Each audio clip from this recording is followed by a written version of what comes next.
2 nights before the discovery of the body. Blackthorn Manor stood against the storm like a fading king against an advancing army, old, dignified, but wearing its age heavily.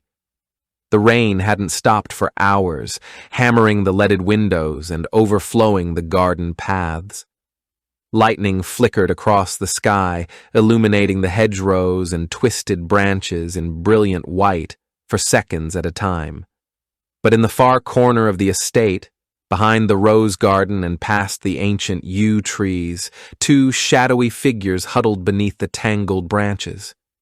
One was Lillian Aldridge, dressed in a nightgown under a rain-soaked cloak, shivering, her face pale beneath the flash of lightning.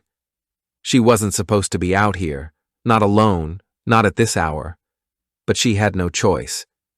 The other was Thomas Hale. He stood tall but thin, with the wiry frame of someone who's fought through hard years. His face bore the scars of bitterness, sharp eyes, tense jaw, and the cruel, confident smirk of someone who knew he held power over another. His coat dripped steadily, darkening with each droplet. In his hand, half folded and water-streaked, was an old photograph, a photograph of Lady Margaret Aldridge, young, radiant, arm in arm with a man who bore a striking resemblance to Thomas himself. "Do you know who I am?" Thomas demanded, holding the picture up between them, the corner fluttering in the wind. Lillian's voice shook. "You shouldn't be here." Thomas chuckled bitterly. "Number I should have been here 20 years ago. But you rich bastards don't like your skeletons, do you? You'd rather bury them with roses." "I don't know anything about this," Lillian insisted, stepping backward, the heel of her boot sinking into soft mud. "Whatever this is, it's between you and Mother." "Oh, Mother," Thomas spat, as though the word tasted foul. "That witch tried to erase me before I was even born, paid my father to disappear, bought herself a nice, tidy future, new husband, perfect estate, perfect family." He took a step forward, his soaked boots sloshing in puddles. "But guess what? Blood doesn't stay buried forever." Lightning flashed again, this time revealing not just anger in his expression, but deep hurt. "I don't want much," Thomas lied. "Just a little piece of what's owed to me. Call it inheritance." "She doesn't have anything for you," Lillian whispered, voice barely audible over the rain. "You should just leave." But Thomas's smile only widened, cruel and certain. "I'm not going anywhere. Not until I'm paid, and if not by her, then by you." Thunder rolled above them like the growl of something ancient waking beneath the earth. Lillian turned to run, but his voice stopped her cold. "You don't think I'll do it? You don't think I'll tear down every lie this family built? I know about your precious Charles, too." She froze. "I know about the debts, about the fights. This whole rotten place is crawling with secrets, and I'm going to drag them all out into the light." For a long moment, there was only the sound of rain. Finally, with trembling lips, Lillian spoke. "Then you're a fool. You don't know what you're waking up." Thomas stepped back into the darkness under the trees, grin cutting across his pale face like a scar. "Oh, darling," he whispered. "I'm counting on it." The dawn broke slowly over Blackthorn Manor, pushing back the night with pale, hesitant light. Mist curled around the trees like ghostly fingers, and the heavy rain from the night before had left the garden dripping, the roses heavy with water, their crimson petals bowed like mourners at a funeral. The old grandfather clock inside the manor struck 6, its echo deep and somber.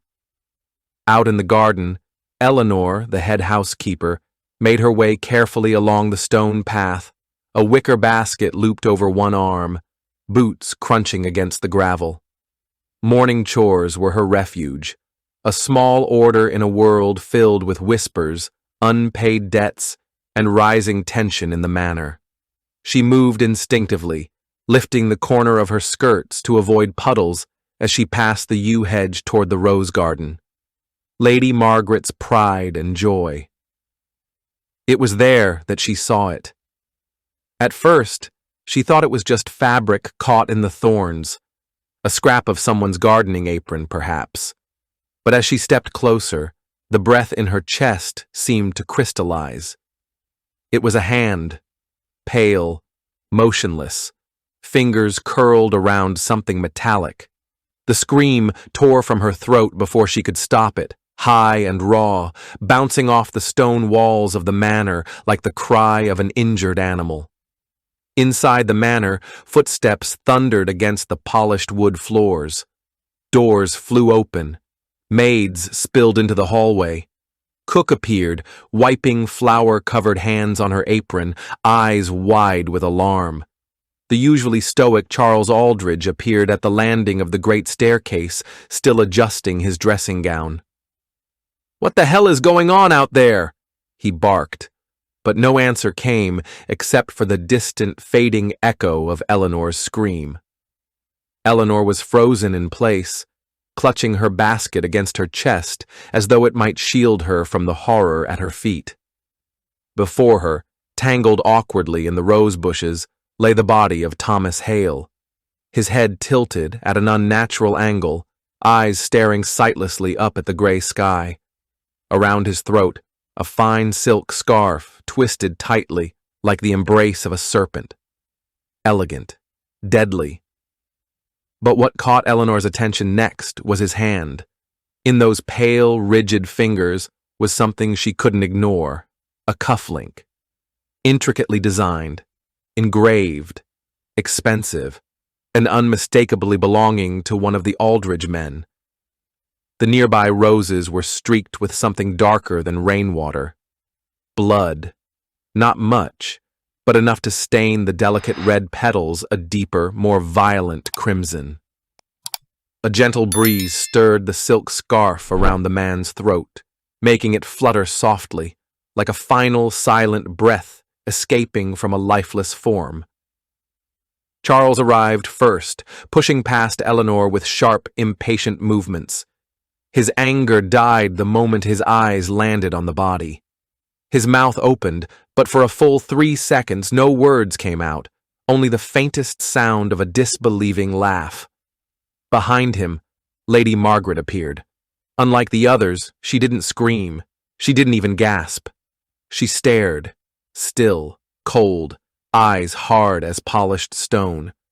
And then she whispered, not to anyone in particular, "Get Detective Graves."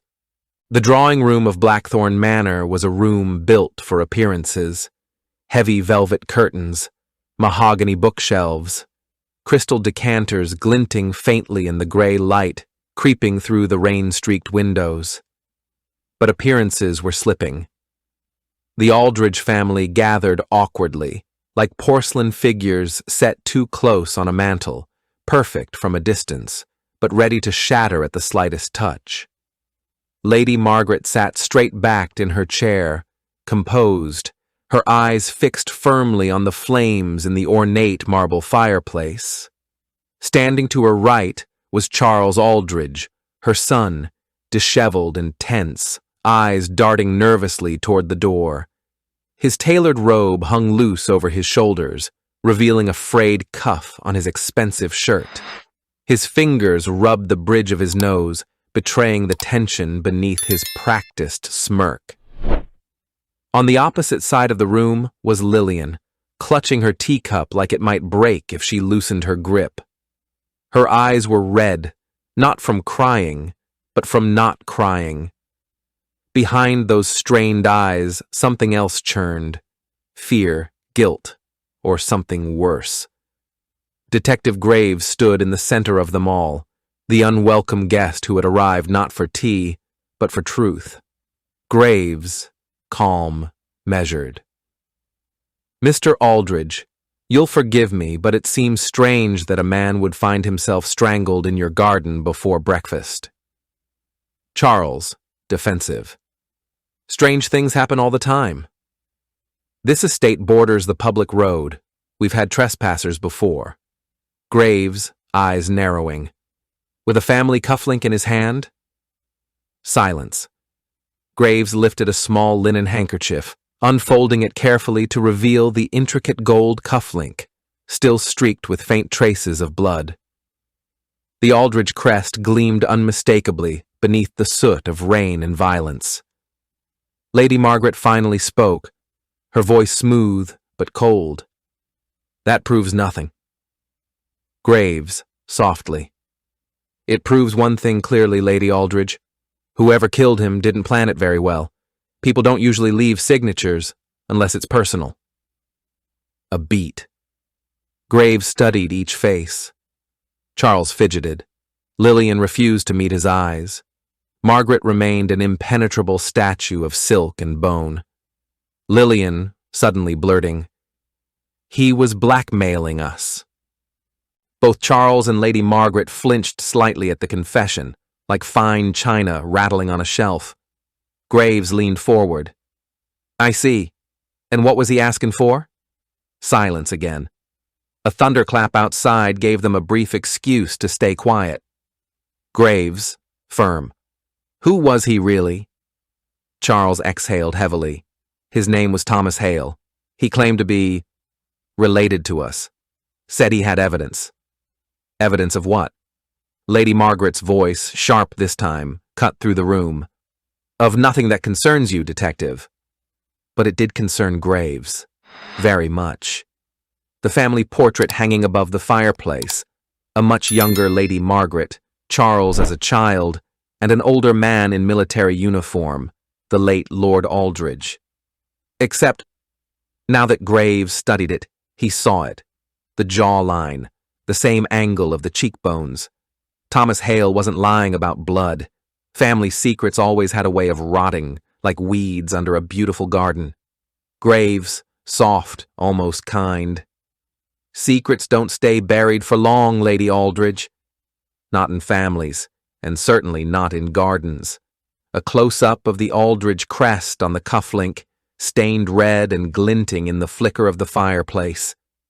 The Manor study was a room thick with history. Floor-to-ceiling shelves heavy with leather-bound volumes, a dark mahogany desk scarred by decades of use, and a faint smell of tobacco and old paper lingering in the air. Detective Graves entered, his coat still damp from the morning mist, his eyes sharp and scanning. Constable Rowe followed, carrying a small evidence bag. Lady Margaret accompanied them, her composure seemingly intact, but with an undercurrent of anxiety threading through her otherwise steady gaze. Graves, surveying the room. "Tell me about this room, Lady Margaret." "Who spends the most time here?" Margaret's voice was low and careful. "Charles. He manages the estate and its affairs mostly from here." The desk, cluttered with papers, a half-empty glass of whiskey, and a vintage fountain pen resting on a stack of letters. Graves carefully sifted through the papers, his fingertips brushing over invoices, property deeds, and letters with official seals. His gaze stopped on one particular folded letter, aged and worn, with a faded wax seal. He unfolded it slowly. The letter was from Thomas Hale, written months ago. It contained a series of demands, cryptic and veiled threats, warning of hidden truths and unpaid debts that would tear the family apart if ignored. The final line chilled Graves. "The garden holds more than roses. Hidden truths and unpaid debts." He looked up sharply as Lady Margaret moved to the bookcase nearby. "You're wasting your time looking here. Thomas was a liar, a blackmailer." Graves gave a slow nod, but didn't look convinced. Rowe, kneeling near the fireplace hearth, noticed something unusual, a small scrap of fabric caught on a nail in the wooden paneling. He picked it up carefully. It was a piece of the same silk scarf found around Thomas Hale's neck, frayed at the edges and stained faintly with dirt. Rowe called Graves over. Someone left this here on purpose, or in a hurry. He stood up, turning toward Lady Margaret. This is not just a crime of passion or money. This is a message, a staged scene. Someone wants us to find this. Lady Margaret's eyes flickered, but she said nothing. A shadow passing quickly across the rain-streaked window outside. The figure of Lillian, watching from a distance, face unreadable. The letter was from Thomas Hale, written months ago. It contained a series of demands, cryptic and veiled threats, warning of hidden truths and unpaid debts that would tear the family apart if ignored. The final line chilled Graves. The garden holds more than roses, hidden truths, and unpaid debts. He looked up sharply as Lady Margaret moved to the bookcase nearby. You're wasting your time looking here. Thomas was a liar, a blackmailer. Graves gave a slow nod, but didn't look convinced. Rowe, kneeling near the fireplace hearth, noticed something unusual. A small scrap of fabric caught on a nail in the wooden paneling. He picked it up carefully. It was a piece of the same silk scarf found around Thomas Hale's neck, frayed at the edges and stained faintly with dirt. Rowe called Graves over. Someone left this here on purpose, or in a hurry. He stood up, turning toward Lady Margaret. This is not just a crime of passion or money. This is a message, a staged scene. Someone wants us to find this. Lady Margaret's eyes flickered, but she said nothing. A shadow passing quickly across the rain-streaked window outside. The figure of Lillian, watching from a distance, face unreadable. The house grew quieter as the morning thickened, but the atmosphere inside Blackthorn Manor remained heavy, like a storm hanging just out of sight. Shadows pooled in the corners of the dimly lit hallway, where portraits of stern ancestors seemed to watch with judgmental eyes. Detective Graves moved down the corridor with steady purpose, the soft scrape of his polished shoes muffled by the thick Persian rugs. Lady Margaret followed silently, her face an unreadable mask, while Constable Rowe lingered behind, cataloging every sound and creak as if the walls themselves might whisper secrets. They reached the door at the end of the hall, the private study of Lady Margaret, a room kept locked and shrouded in mystery for years. Today, however, she did not hesitate. The heavy oak door swung open at her touch, revealing a room filled with personal effects, faded photographs, delicate porcelain figurines, and a small writing desk cluttered with unopened letters. Graves stepped inside and surveyed the room carefully.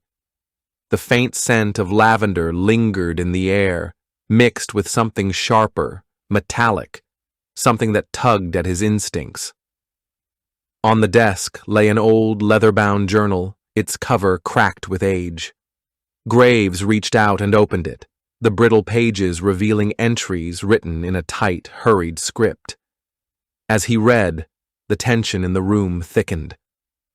The entries spoke of a secret love affair, one that Lady Margaret had hidden carefully from the world.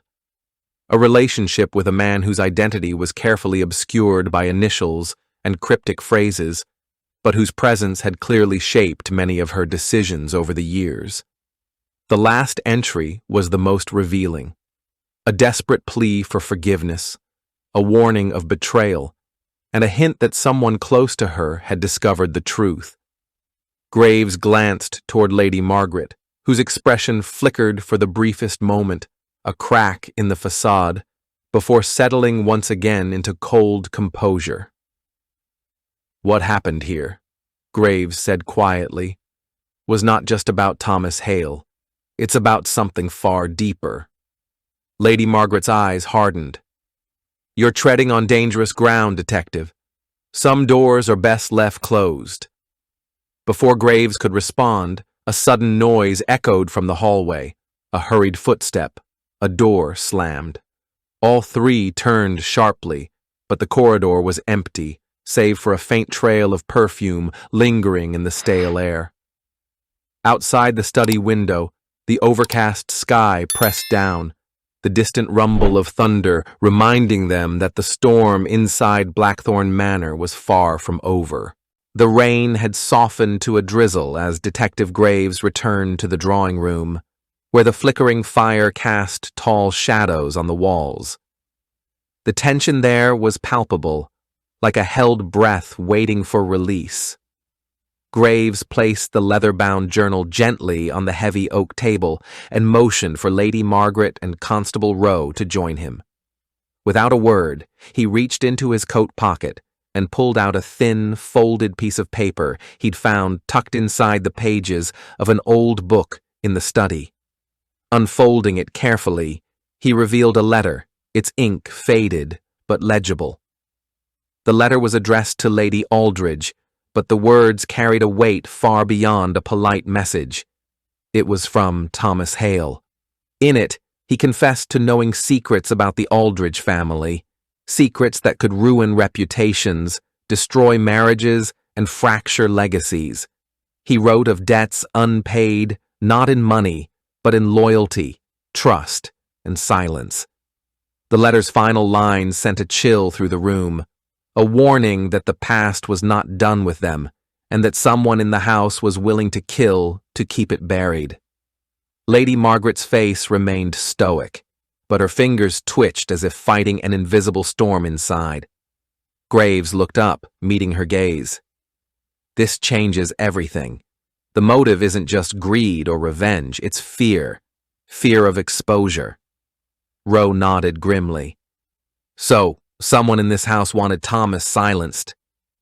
A sudden creak echoed from the grand staircase. All eyes turned sharply toward the sound, but the hallway beyond was empty, save for the lingering echoes of footsteps long gone. Graves folded the letter slowly and tucked it into an evidence bag. We're just beginning to unravel the threads, and each one leads deeper into this family's darkest secrets. The rain outside intensified, tapping insistently against the windows like a countdown. The late afternoon sun struggled to pierce through the heavy gray clouds hanging over Blackthorn Manor, casting long shadows across the polished floors of the main hall. Detective Graves paced slowly, his mind piecing together the fragments of the morning's discoveries. The house seemed quieter now, but the stillness felt uneasy, as if something unseen was waiting just beyond the edges of perception. As Graves moved toward the grand staircase, a faint sound caught his attention, the barely audible creak of a floorboard above. His eyes narrowed, and he exchanged a quick glance with Constable Rowe, who nodded silently in response. They ascended the staircase cautiously, each step muffled by the thick runner beneath their feet. The upper corridor was lined with heavy curtains and portraits of stern-faced ancestors, their eyes seeming to follow the intruders as they moved. At the end of the hall, a slightly ajar door revealed a dimly lit nursery, abandoned and gathering dust. Inside, the air was stale but carried a hint of something else, a faint, sweet scent that was out of place in the somber manor. Graves stepped inside, scanning the room carefully. The furniture was old but carefully maintained, a rocking chair, a small crib, and a wooden chest nestled in the corner. It was there that Rowe spotted it, a thin, folded piece of paper wedged beneath the chest's leg. He bent down and retrieved it gently, passing it to Graves, who unfolded it with careful fingers. The note was brief but urgent, written in a hurried hand. It warned of danger, imploring the recipient to be cautious of whom to trust within the manor walls. The signature was a simple initial, L. Graves' gaze hardened as he looked around the quiet room. The letter suggested the presence of an unseen witness, someone who had been watching the family's secrets unfold from the shadows, too afraid to speak openly, but desperate to warn. The detective folded the note carefully and pocketed it. A cold realization settled over him. The danger was far from over, and the answers he sought were tangled in whispers and silence. Outside, the sky darkened further, the first rumbles of thunder echoing ominously. The storm was closing in, both in the weather and in the heart of Blackthorn Manor. As twilight descended over Blackthorn Manor, the rose garden took on an eerie stillness. The once vibrant blossoms seemed to wilt beneath the weight of secrets, their petals darkened by the evening shadows. The air was cool and thick with the scent of damp earth and crushed leaves. Detective Graves stepped quietly along the winding gravel paths, his coat drawn tightly around him against the chill. He wasn't alone. Hidden in the shadows beneath a towering old oak, two figures met in whispered urgency. Their faces were obscured by the dim light, but Graves' keen eyes caught the subtle tension in their gestures. Lady Margaret stood tall and composed, her voice low but firm as she spoke. Opposite her was a man Graves did not recognize, dressed plainly, yet carrying an air of quiet authority. Their words were inaudible, but the intensity between them was unmistakable. Graves edged closer, careful to keep to the shadows. Suddenly, the man handed Lady Margaret a small folded envelope. She glanced around nervously before slipping it inside her coat pocket. The detective's mind raced. Who was this stranger? What message was hidden in that envelope? And how deep did this web of conspiracy truly run? As the figures parted ways, Graves felt the weight of the manor's history pressing down on him. Every step he took revealed another layer of deception, another piece of the puzzle that refused to fit neatly. The roses swayed in the gentle evening breeze, whispering secrets only the night could hear. The manor's drawing room was dimly lit, the fading glow of the evening fire casting long shadows that danced across the walls. Detective Graves stood facing Lady Margaret, whose expression was unreadable, half defiance, half resignation. The weight of hours, secrets, and lies hung heavily in the air. Graves held the small envelope he'd seen exchanged in the garden, now carefully opened. Inside were photographs, old, faded, and unmistakably incriminating. They showed Lady Margaret in clandestine meetings with Thomas Hale, their hands entwined in quiet moments of secrecy. Faces of fear and betrayal were captured in grainy black and white. For a moment, silence reigned. Then, Lady Margaret's voice broke through, calm but edged with steel. It's true, Thomas was more than just a blackmailer. He was part of my past, a secret I tried to bury. Graves stepped closer, his voice steady. And the family? Did they know? No, she admitted. Only Charles. And that is why everything unraveled. A sudden knock at the door interrupted them. Charles Aldridge entered, his face pale but resolute. Enough secrets, he said. It's time to face the truth, whatever it may be. The three of them stood in tense silence, the storm outside echoing the turmoil inside. Graves knew this was the moment the fragile facade would finally crumble. The storm outside roared as lightning flashed through the tall windows of the drawing room. Shadows leapt and twisted across the walls, mirroring the turmoil brewing inside Blackthorn Manor. Detective Graves stood firm, eyes locked on Charles Aldridge, whose face betrayed a rare crack in his usual stoic demeanor. You knew about Thomas and Margaret, Graves said quietly but firmly. And yet you said nothing? Charles's jaw clenched, hands trembling slightly. I wanted to protect the family, to keep the past buried. But secrets don't stay hidden forever. Lady Margaret's eyes blazed with defiance. You never gave me a choice. You controlled everything. Graves stepped between them, voice calm but commanding. This ends now. Whoever killed Thomas Hale did so to silence him forever. Suddenly, the door creaked open behind them. Lillian stepped inside, her face pale but resolute. She held out a small vial, its contents dark and ominous. "This," she said softly, "is the truth you've been avoiding." Graves took the vial, his eyes narrowing as he examined it. The room fell silent except for the distant thunder, the weight of the revelation pressing down on them all. The secrets of Blackthorn Manor were finally coming to light. Thanks for watching. If you enjoyed this video, hit that like button, subscribe, and ring the bell for more.